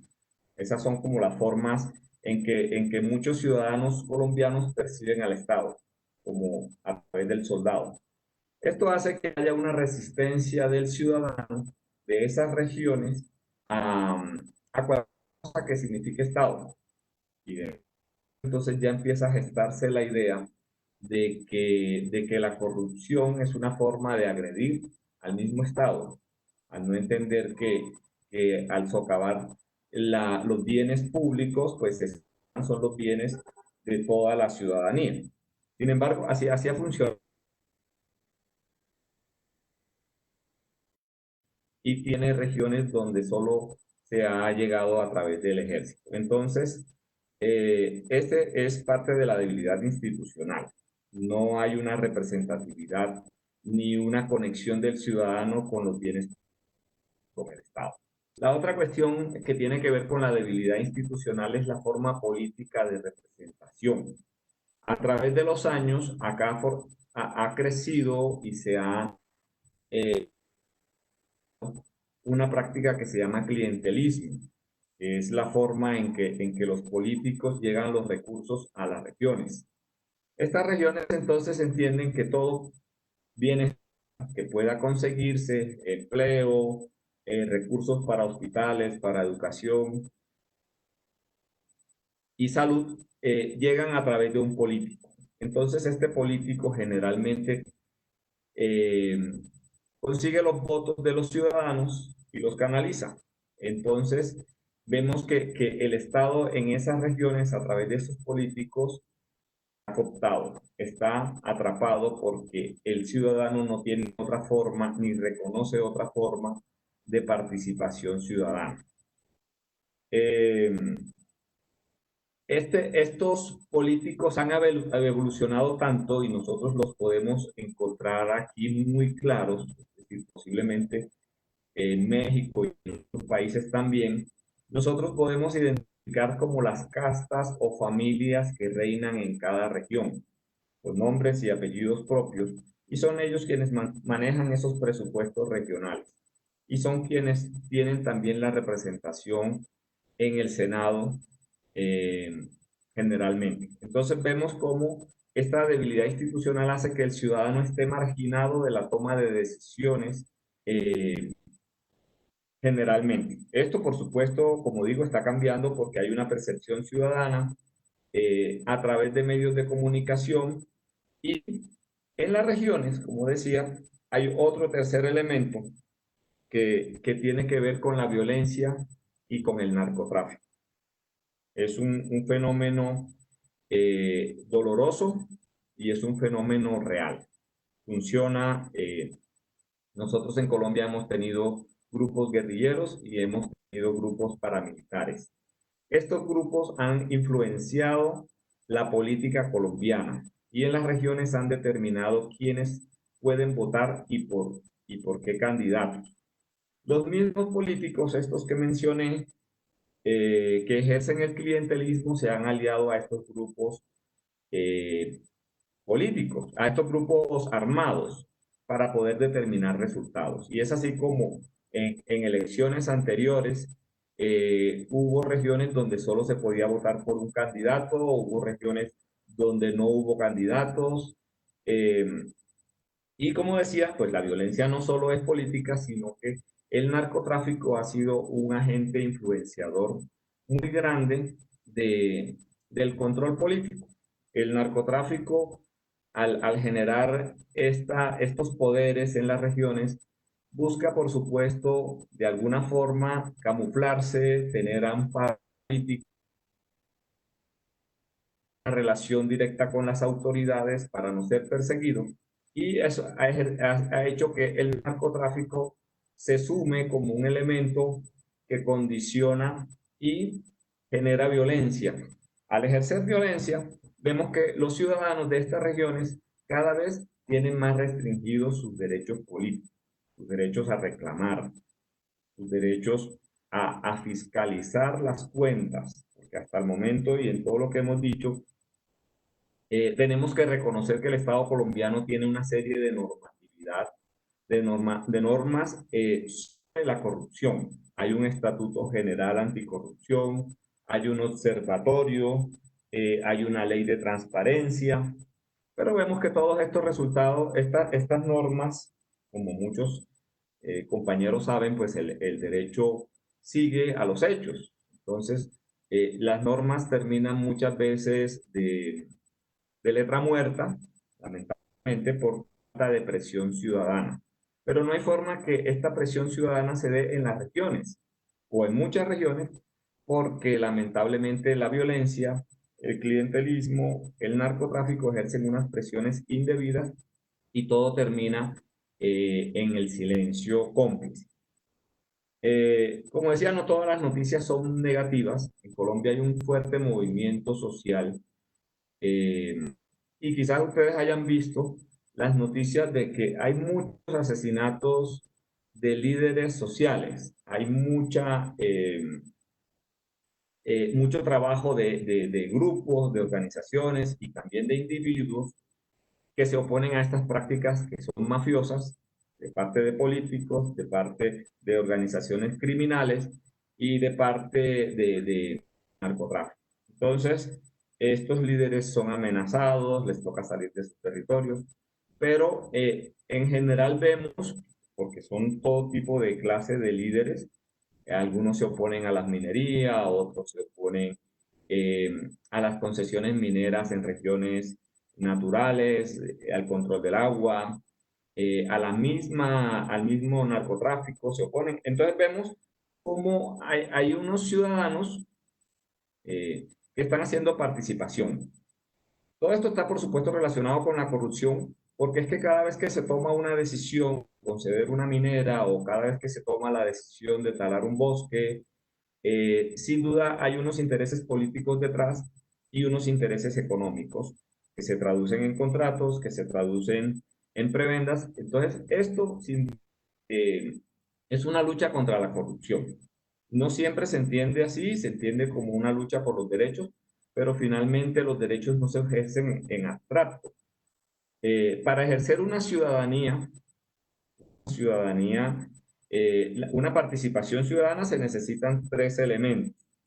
Un elemento es que haya un sujeto de derechos y de deberes políticos.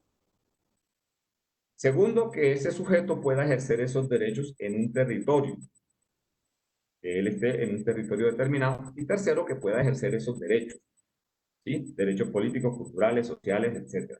Entonces, estos tres elementos realmente son los que forman la participación ciudadana.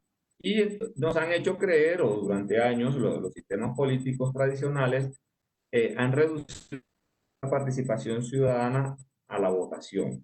Ya sabemos, y creo que es la experiencia como latinoamericana, que el ciudadano generalmente solo participa el día de las elecciones. Pero precisamente y a partir de las experiencias ciudadanas de movimientos sociales, de observatorios, de veedurías ciudadanas, vemos cómo hay un mayor interés en los ciudadanos en participar en otras formas dinámicas, estas que mencionaban los compañeros, de las veedurías, lo de la transparencia, de participar activamente en el seguimiento a leyes, a ordenanzas. Entonces vemos cómo los ciudadanos empiezan a transformar eh, estas ideas que se tienen sobre la forma tradicional de ejercer la ciudadanía. Por supuesto, pues es como una cuestión bastante lenta. Vemos cómo es realmente lenta porque forma parte de una cultura que se está cambiando. ¿Sí? Porque sí tenemos que reconocer que hay una corrupción blanca y una corrupción gris en la que hay un nivel de tolerancia. Entonces, aquí en Colombia ha habido proyectos de crear nuevas narrativas. Esta idea me parece fundamental, con la que mencionaba el compañero de Guatemala, en cuanto a que hay que proponer nuevos modelos. Es decir, no se trata solo como de la creación de leyes anticorrupción, que se quedan puras, intactas, sin ser ejercidas, sino crear nuevas ideas, nuevas narrativas, como dije, respecto a cómo podemos ser los ciudadanos. Uno tiene que ver con la educación, como mencionaba el compañero de Guatemala, crear unas nuevas ideas de valores y de sanciones, porque también cuando se debilita el Estado o cuando hay un Estado débil, se reemplaza la idea de autoridad y no hay los discursos son débiles. Entonces necesitamos crear unas sanciones sociales más allá de las legales o acompañándolas, donde las narrativas nuevas nos demuestren que el delito sí es sancionado, que sí hay unas nuevas posibilidades de ser ciudadanos sin que haya corrupción. En Colombia hubo un proyecto de cultura ciudadana que lideró en su momento el doctor Antanas Mocus, que fue rector de la Universidad Nacional, una universidad pública, y él, cuando fue alcalde, él decretó una serie de medidas en las que los ciudadanos participaban, aprobando o desaprobando conductas ciudadanas tan sencillas como cruzar la calle por el sitio indicado o no hacerlo. Estas ideas calaron mucho, pero no tuvieron la continuidad necesaria que exige de construir un proceso cultural que tiene unas raíces tan profundas en la historia. Otra cosa sobre la cuestión tiene que ver con la parte ejemplar. Nosotros, lamentablemente, aquí en Colombia los ejemplos son más negativos que positivos. Nosotros tuvimos un ministro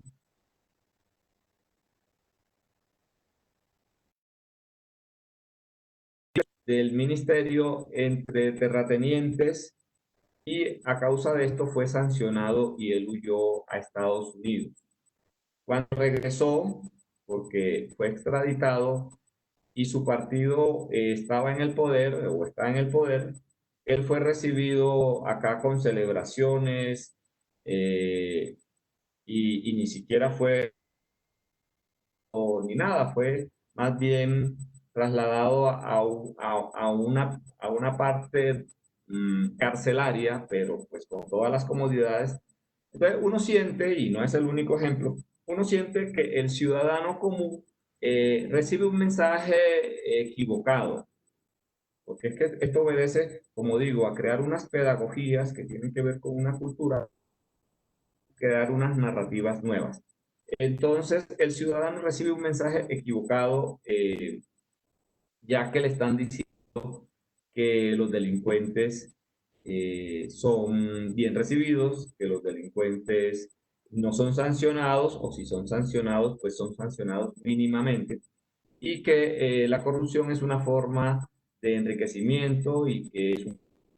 Entonces, creo que esa es como una idea de lo que no debería hacerse, porque creo que quedarnos en la parte legal es insuficiente.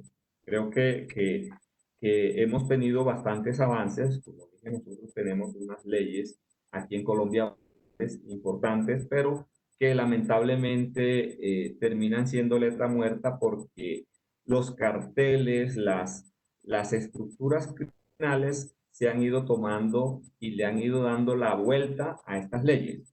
Como un ejemplo, nosotros tenemos la ley que también mencionaba el compañero de Argentina. Nosotros tenemos una ley de transparencia y de derecho al acceso a la información pública, que es una ley que obliga a, a darle la información sobre cualquier tipo eh, de contrato que se haga aquí con el Estado, ¿sí? Y lamentablemente las empresas criminales han creado otras empresas y compiten entre sí, siendo de los mismos autores, siendo de los mismos creadores, para ganarse las licitaciones o para declararlas vacías y que éstas tengan que ser adjudicadas a dedo. Porque parte del problema tiene que ver con la concentración del poder.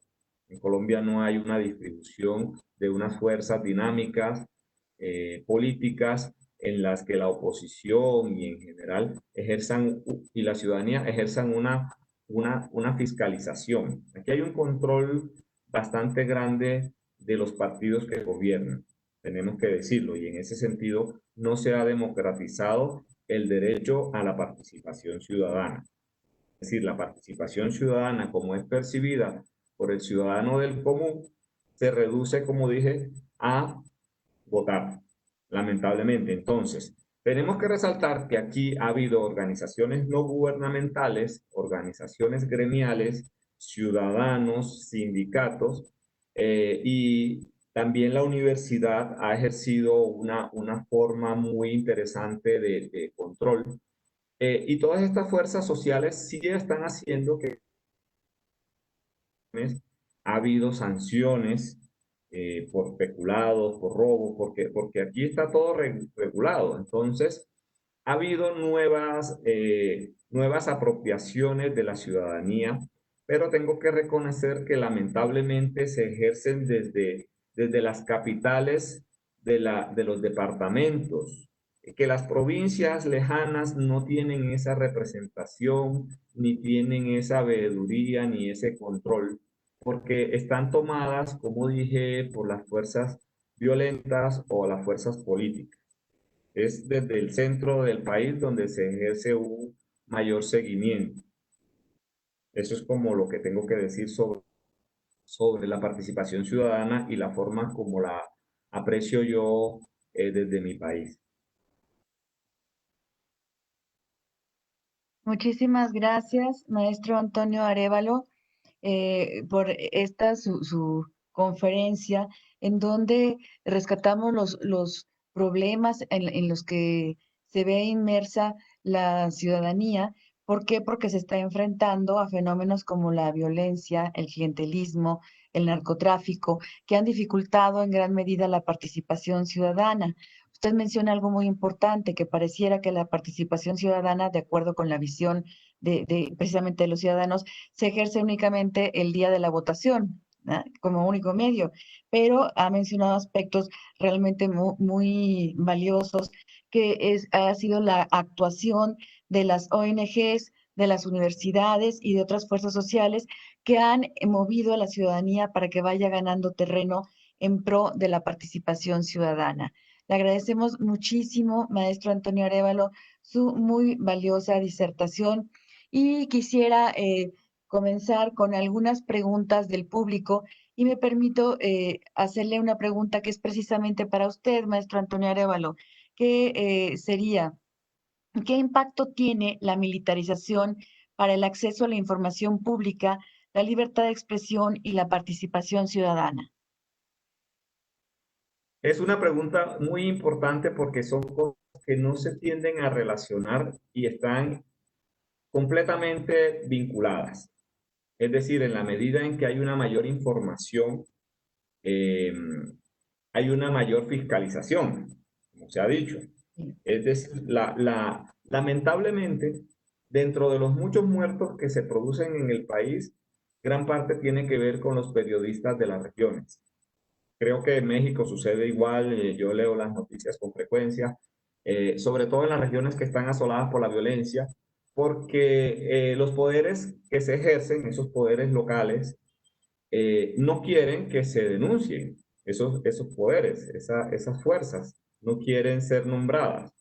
Entonces es el primer requisito como que se ataque al informador, al periodista, al que lleva la verdad o al que comunica.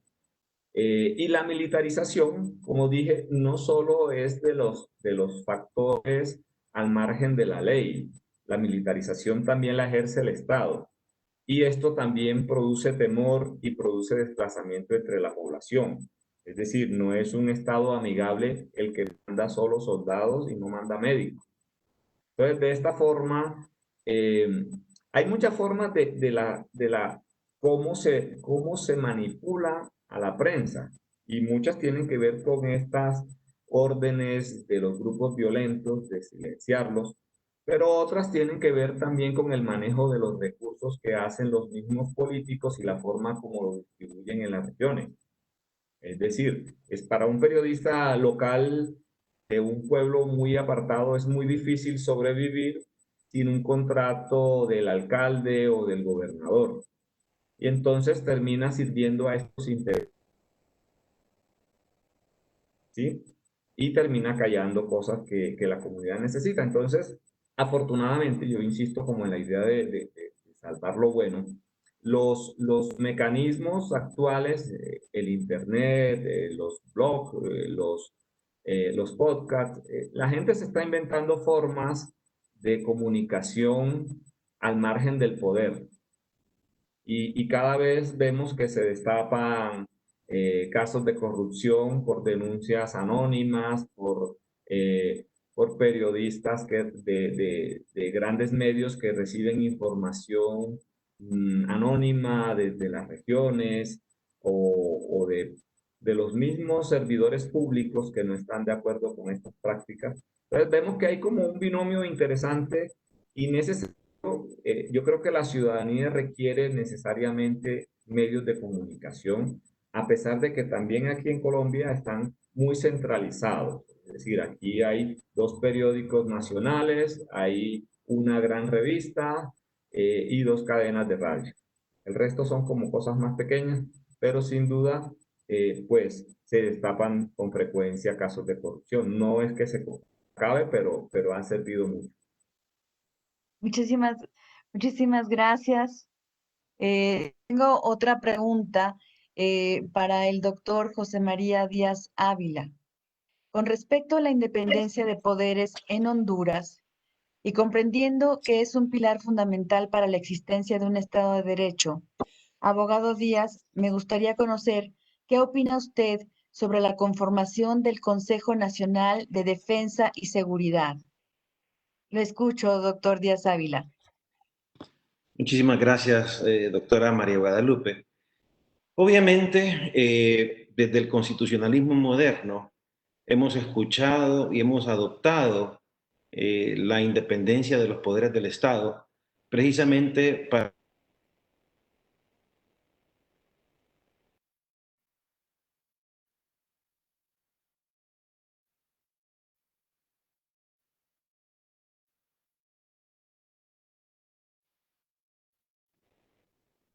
Hola, doctora, ¿me escuchan?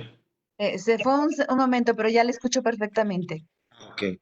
Decía que, sin embargo, si hay un poder que no es que ejerza preeminencia, pero no, sino que su función, por el simple hecho de revisar la legalidad de otros poderes del Estado y someter sus actos a la Constitución y a las leyes, para mí el verdadero poder importante es el poder judicial.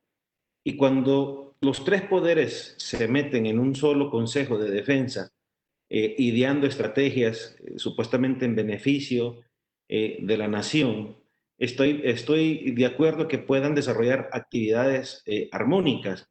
Sin embargo, esas resoluciones o esos actos o los actos reñidos con la legalidad que puedan emanar de esos consejos de defensa, por ejemplo, una famosa ley de secretos, donde en vez de promulgar la transparencia, se oscurezca los recursos que puedan utilizarse en ese Consejo de Defensa, me pareciera ser que el Poder Judicial no podría ser juez y parte.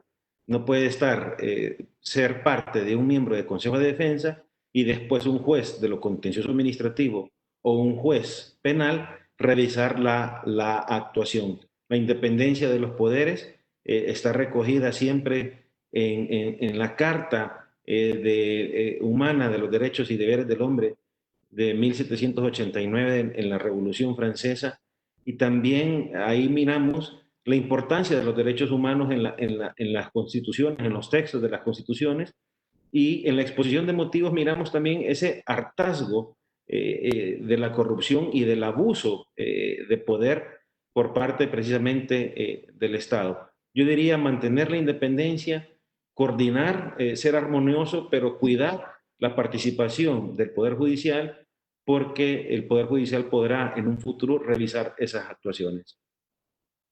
Muy amable, muchísimas gracias, doctor Díaz Ávila. Tengo una pregunta para cualquiera o para todos los panelistas. En este caso, sí, perdón, yo creo que también va dirigido más al doctor David Quitano. Dice, si existe el derecho a una buena administración pública, derecho a vivir una vida libre de corrupción por parte de la OEA. Hola, es muy buena la pregunta porque tiene una connotación progresista, por así decirlo, ¿no? La adquisición de derechos siempre va de manera gradual. Por lo general, primero aparece en la doctrina para posteriormente adaptarlo o adoptarlo por parte del legislador. Si bien el caso que platicaba en lo específico del derecho a la buena administración pública, para el caso mexicano solamente se encuentra en la Constitución de la Ciudad de México, no en la Constitución Federal, buscar también retomar ese postulado de vivir una vida libre de corrupción por parte de la Organización de Estados Americanos sería importante. Sin embargo, creo que por el simple hecho de tener o alcanzar el derecho a la buena administración pública en lo general por parte de este organismo, ya se abraza en cierta medida el derecho a vivir en una vida libre de corrupción, ¿no? Porque en la medida que los estados se vuelvan cada vez más eficaces, más eficientes, pues podríamos decir que se va nulificando de cierta manera el esquema de corrupción y la corrupción solamente va a aparecer en términos particulares, pero no del ejercicio público. Entonces, ese sería mi postulado. Otra de las características es que con el simple hecho de alcanzar o de abrazar el concepto de buena administración pública, estamos haciendo una horizontalización, por así decirlo, de las relaciones entre el poder del Estado y de los ciudadanos, ¿no? Y a partir de eso vamos a tener un montón de elementos, como puede ser la transparencia, la participación ciudadana en todas sus excepciones, y también ahora en estos momentos de que estamos abrazando la digitalización, tenemos también el aspecto del gobierno abierto y el e-governments, ¿no? Entonces, me parece que por ahí va la cosa, va a ir de manera paulatina avanzando en aras de que alimente la toma de decisiones dentro de del accionar gubernamental. Bueno, eso sería mi comentario. Muchísimas gracias, doctor David Quitano. Tengo una pregunta más para el doctor Pablo Ángel Gutiérrez Colantuono. Doctor, ¿se podría hablar de una gradación de participación ciudadana en el sentido de un grado bajo a llegar realmente a una participación ciudadana formal? ¿Cuáles serían ya las características? Gracias por la pregunta. ¿A qué refiere con gradación? Ahí le hago la consulta. ¿A qué carrera? Pareciera que se trata, obviamente que es un proceso, y Sí. entonces, ¿en qué momento se puede hablar de que existe ya una participación ciudadana sustancial y no formal? Mire, dos cosas aprovecho a decir. Una, recién escuchaba a los colegas y la pregunta reciente con el tema de la tutela administrativa efectiva, con el tema del derecho a la buena administración y el tema del derecho a estar libre de corrupción, ¿no? Con la OEA. A eso quería apuntar algo de que he sabido que los sistemas de derechos humanos, recién lo decía el colega, tiene un principio que es el principio evolutivo, ¿no? Que se van interpretando las convenciones no como históricamente fueron, sino como se les da el sentido a partir del elemento vivo sociológico, político, de las costumbres y la cuestión cultural en cada uno de los Estados miembros. Y muchas veces los derechos nacen a partir de la interpretación cruzada de dos derechos que ya existen, ¿no? Digo, por si la persona que preguntaba quiere alumbrar un nuevo derecho, bueno, habría que preguntar si ya no está protegido de alguna manera en la intersección de otros dos derechos ya existentes a partir de la interpretación evolutiva que se pueda hacer de lo que ya está expresamente previsto. Eso por un lado, ¿no? Y por el otro lado, la pregunta que decía si hay alguna gradación o no, yo creo que Latinoamérica, especialmente Latinoamérica y Centroamérica, más en algunos países que en otros, me parece que tiene ya un importante avance en esto de que el acceso a la información pública, el acceso al dato, son derechos fundamentales, ¿no? Y la participación es una participación que es importante en la ciudadanía. Hay países que creo que lo han desarrollado más, y otros que lo han desarrollado, por ejemplo, Argentina, yo lo he escrito, lo he mostrado con estudios interdisciplinarios también. Argentina, por ejemplo, tiene un fuerte componente de movimientos sociales. Los movimientos sociales en Argentina tienen o han tenido y tienen una participación muy importante en la construcción de las políticas públicas, tanto del Ejecutivo como de los poderes legislativos del Congreso de la Nación. El Congreso de la Nación es reflejo más de una vez de aquello que viene siendo solicitado por los movimientos sociales en la Argentina, que están organizados como movimientos sociales.